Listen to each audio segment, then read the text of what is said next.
Hello hello নমস্কার, সকলকে স্বাগত জানাচ্ছি ভূতের বাসু ইউটিউব চ্যানেলে। কেমন আছেন বন্ধুরা? আশা করি সবাই ভালো আছেন। আজকে আমি আবার চলে আসলাম নতুন একটা ঘটনা নিয়ে।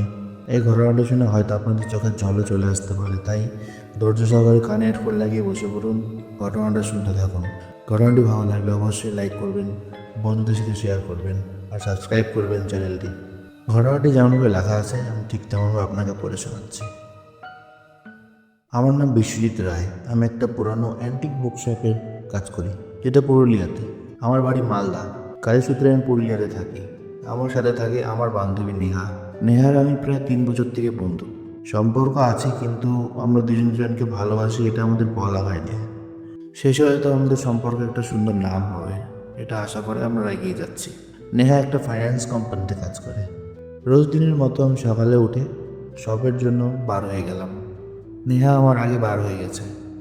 ওর অফিসটা একটু দূরে, তো তাই ব্রেকফাস্টটা বেশিরভাগ বাইরেই করা হয়, কিন্তু আজ ইচ্ছে হলো না, দেরি হয়ে গেছে, তাই শপে যাওয়ার জন্য চলে আসলাম কিছু না খেয়ে। আজ একটা বড় লট আসবে। লট বলতে বইয়ের অনেক বড় একটা লট, অনেকগুলো বই একসাথে থাকলে বলে সেটা আমরা লট বলি। নতুন নতুন বই আসবে। নতুন বলতে আমার কাছে তো নতুনই, কিন্তু বইগুলো খুব অ্যান্টিক, বহু বছর পুরনো। আমার কাজ হলো বইগুলো সব ঠিক আছে কিনা কন্ডিশন দেখে সব ঠিকঠাক করে রাখা, আর যেগুলো খারাপ কন্ডিশনের বই সেগুলোকে ফেরত পাঠানো। আমি কাজে লেগে পড়লাম। প্রায় 3 বক্স বই এসেছে, তার মধ্যে বার হলো 38টা বই। সব ঠিক মতো দেখা শুরু করলাম। এইসব করতে করতে 2 ঘন্টা কখন পার হয়ে গেল বুঝতে পারিনি। পেটটা হঠাৎ গুড়গুড় করে উঠলো। খাওয়ার জন্য অনলাইন থেকে কিছু খাবার অর্ডার করলাম। প্রায় 30 মিনিট পরে খাবারটা চলে আসলো। খাবার খেতে বসবো, ঠিক তখন একটা ফোন আসলো, নেহার ফোন। সে আমাকে ফোন করে জিজ্ঞেস করছে যে খাওয়া হয়ে গেছে কিনা। আমি বললাম এই তো খেতে যাচ্ছিলাম, তুমি ফোন করলে। আমি বললাম তুমি খেয়েছো? সে বললো হ্যাঁ আমার খাওয়া হয়ে গেছে। তারপর আমাকে সে বললো তুমিও খাওয়া দাওয়া সেরে নাও। আমি বললাম ঠিক আছে, বলে ফোনটা রেখে দিলাম। খাওয়া দাওয়া সেরে কাজে লেগে পড়লাম। সব বই দেখে 4টা বই খারাপ বার হলো। আমি কোম্পানিতে ফোন করে রিটার্নের জন্য বললাম। তারা বলল 2-3 দিনের মধ্যে লোক এসে যাবে, আপনারা তাকে রিটার্ন করে দেবেন। ঠিক আছে। সব ঠিকমতো দেখে সাজিয়ে দিলাম বইগুলো। কম্পিউটারে বসে অনলাইনে অ্যাড করে দিলাম। বইগুলো অনলাইনে বেশিরভাগ বিক্রি হয়, তাই অনলাইনেই আমাদের বেশিরভাগ ব্যবসা চলে। কাজ করতে করতে 8টা বেজে গেছে। এখন ভাবলাম সবটা বন্ধ করে দেওয়া দরকার, খুব ক্লান্ত লাগছে। সব লাইট অফ করে দরজা বন্ধ করার সময় হঠাৎ আমার নজর যায় বই রাখার শেলফের দিকে। সেখান থেকে একটা সবুজ রঙের আলো আমি দেখতে পাচ্ছি। আলোটা খুব অদ্ভুত লাগায়। আমি স্টোরটা খুলে ভিতরে ঢুকলাম। স্টোরে লাইট অন করে দেখি কোনো আলো নেই। আবার অফ করলাম, আবার আলো দেখতে পাচ্ছি, খুব হালকা আলোটা। আমি এগিয়ে গেলাম, দেখি বইগুলোর পিছন থেকে আলোগুলো আসছে। বইগুলো সরিয়ে দেখলাম, কিন্তু কোনো আলোর চিহ্ন পেলাম না, গায়েব হয়ে গেল আলোটি। আমি বইগুলো দেখলাম ঠিক মতো। সব বইগুলোর মধ্যে একটা বই আমার খুব অদ্ভুত লাগলো। বইটি লেদারের, কভার লাগানো, কালো রং। তার উপরে ইংলিশে বড় করে লেখা আছে লিব্রো দা মর্তে। মানেটা আমি জানি না, কিন্তু বইটা আমার খুব অদ্ভুত লাগাতে আমি বইটা আমার ব্যাগের মধ্যে ভরে নিলাম। ব্যাগের মধ্যে ভরার সময় জিনিসটা লক্ষ্য করলাম যে বইটার মধ্যে একটা লক লাগানো আছে। আমার ভিতরে একটা উৎসাহ জেগে উঠলো, বইটার ভিতরে কি আছে আমাকে দেখতেই হবে। আমি বইটি নিয়ে বাইক স্টার্ট দিয়ে বেরিয়ে গেলাম বাড়ির উদ্দেশ্যে। বাইক চালাতে যেতে আমি একটা জিনিস অনুভব করলাম, আমার পিঠটা অসম্ভবভাবে ভারী লাগছে। আমি ভাবলাম ক্লান্ত ভাবের জন্য নাকি। আত্মা না দিয়ে এগিয়ে গেলাম। কিছুক্ষণের মধ্যে বাড়ি চলে আসলাম। দরজা নক করলাম। নেহা দরজা খুললো, বলে এত দেরি হলো যে? আমি বললাম নতুন লট এসেছে তাই। বই সব মিলিয়ে চেক করে আসলাম। ভিতরে ঢুকে ব্যাগটা রেখে দিলাম, ফ্রেশ হতে চলে গেলাম। ভাবতে লাগলাম কী করে খুলবো বইটা। স্টোর রুমে ঢুকে স্ক্রুড্রাইভার নিয়ে আসলাম তালা খোলার জন্য। অনেকক্ষণ চেষ্টা করার পর অবশেষে তালাটা খুলে গেল বলতে গিয়ে ভেঙে গেল। আমি বার করলাম কভারের ভিতর থেকে বইটি। নেহা তখনই ভিতরে এসে জিজ্ঞেস করলো কিসের বই এটা। আমি বললাম আজ নতুন লট এসেছে তো, ওখান থেকেই হয়তো এই বইটা বেরিয়েছে। সে বললো এখন এসব রাখো, ডিনারের টাইম হয়ে গেছে, খাওয়া দাওয়া সেরে নাও, পরে দেখবে বইটি। আমি খাওয়া দাওয়া সেরে রুমে ঢুকে ঘুমিয়ে পড়লাম। আমার বইটির কথা মাথাতেই নেই। পরের দিন সকালে শপের জন্য রওনা হলাম। শপে গিয়ে কাজ শুরু করে দিলাম। আজ 2টো বই অনলাইনে সেলও হয়ে গেল। দুপুরে নেহা ফোন করলে বলল আজ আমার হাফ ডে, তাই বাড়ি চলে আসছি। তুমি দুপুরে খাওয়া দাওয়া সেরে নিয়ে তাড়াতাড়ি বাড়ি চলে এসো।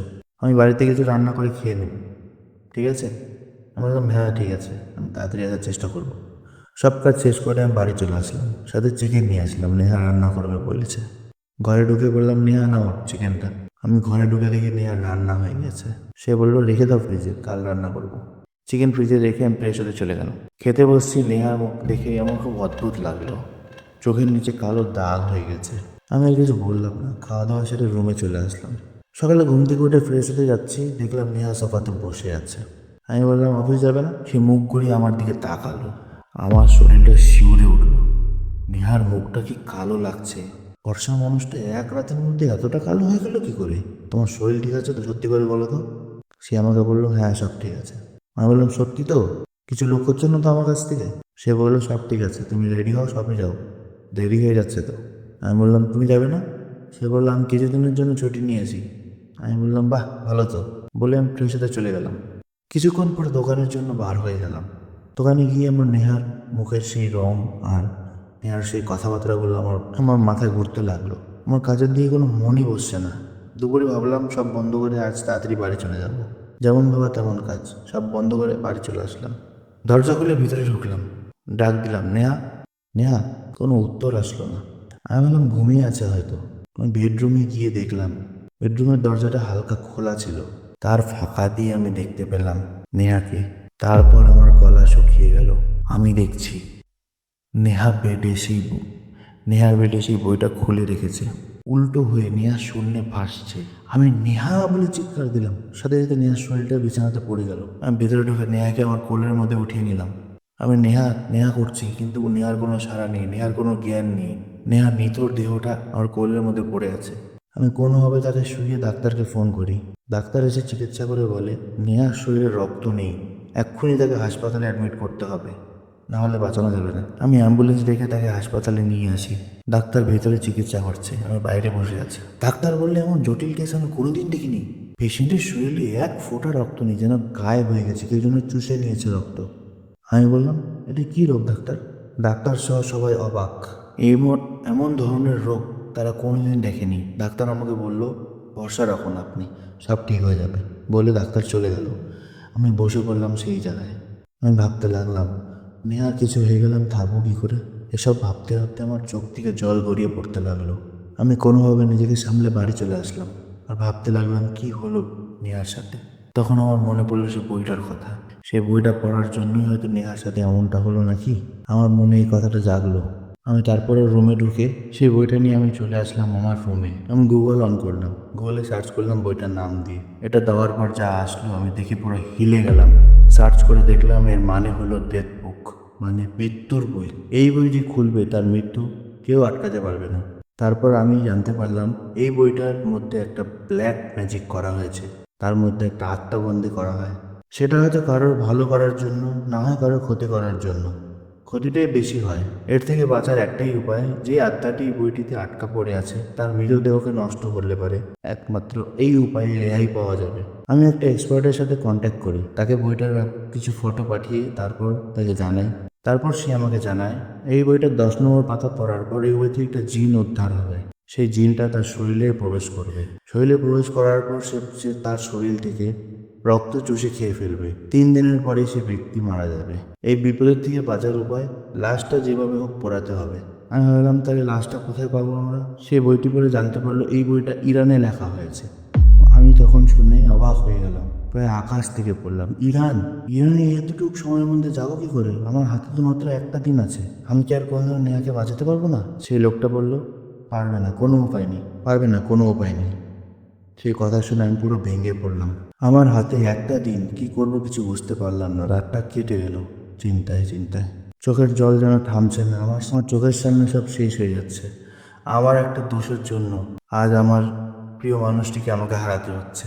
আমি সিদ্ধান্ত নিলাম, এবার এই বইটা আমি পড়ব। সব জানলা দরজা বন্ধ করে দিলাম, বইটি নিয়ে বসে পড়লাম পড়ার জন্য। 9 নম্বর পাতা শেষ করে 10 নম্বর পাতা উল্টে দেওয়ার পর আমার চোখের সামনে একটা অন্ধকার হতে লাগলো। আস্তে চোখে আমি দেখতে পাচ্ছি একটা কালো অবয়ব আমার সামনে দাঁড়িয়ে আছে। তার হাত আমার মাথার উপর। সে না আমার ভিতর থেকে কিছু একটা টেনে বার করে নিচ্ছে। তারপর আমার কিছু মনে নেই। চোখ খুললো আমার তার পরের দিন সকালবেলা। আমি বুঝতে পারলাম যে আমার হাতে আর বেশি সময় নেই। তাই ভাবলাম শেষ একটা চিঠি নেহার জন্য লিখে যাওয়াটা আমার খুব দরকার। প্রিয় নেহা, তাড়াতাড়ি সুস্থ হয়ে যাও। তোমাকে এমন দেখতে একদম ভালো লাগছে না। কথাটি বলো হলো না এই জন্যে। পরের জন্মে আবার আমার প্রেমিকা হয়ে ফিরে এসো, এটাই আমার ইচ্ছা রইল।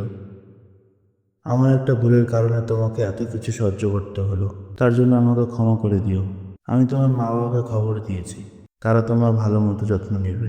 তুমি তোমার খেয়াল রেখো, জীবনটা নতুনভাবে শুরু করো, এটাই চাইবো। তোমার সব থেকে ভালো বন্ধু বিশ্বজিৎ। এটা পড়ে নেহা পুরো ভেঙে গেল। সে খবর পায় যে 5 দিন আগে বিশ্বজিতের দেহ সেই বাড়ি থেকে উদ্ধার করা হয়েছে, যে বাড়িতে তারা থাকতো। পাশের বাড়ির লোক একটা পচা গন্ধ পাওয়ায় তাদের একটু সন্দেহ হয়, তাই তারা পুলিশকে খবর দেয়। পুলিশ এসে তার মৃতদেহ উদ্ধার করে। পোস্টমর্টম রিপোর্টে ধরা পড়ে যে বিশ্বজিতের দেহ থেকে সব রক্ত গায়েব হয়ে গেছিল, শরীরে এক বিন্দু মাত্র রক্ত ছিল না। এটাই ছিল রিপোর্টে। বন্ধুরা, এটাই ছিল ঘটনা।